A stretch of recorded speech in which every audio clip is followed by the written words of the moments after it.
Finding a leak at a business premises. Welsh Water are responsible for water mains and pipes in the street and footpath, usually up to the boundary of your premises. From there, the pipes become privately owned and the responsibility of the business owner to maintain. You are responsible for any water passing through the meter, regardless of whether it's used or lost through leakage. Water leaks can be costly and can add to both your water and sewerage charges. Follow these simple steps to check whether you have a leak. Step 1. Locate your water meter, which is usually within the footpath outside your premises. If it is safe to do so, access the chamber and take a reading. Step 2. Turn off water-using devices.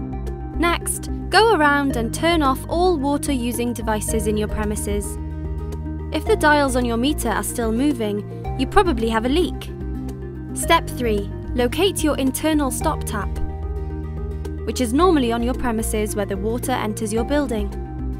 Close the stop tap by turning it clockwise.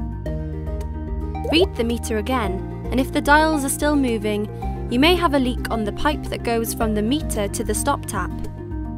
If the dials aren't moving, your leak may be on the internal pipework or fittings. Step 4.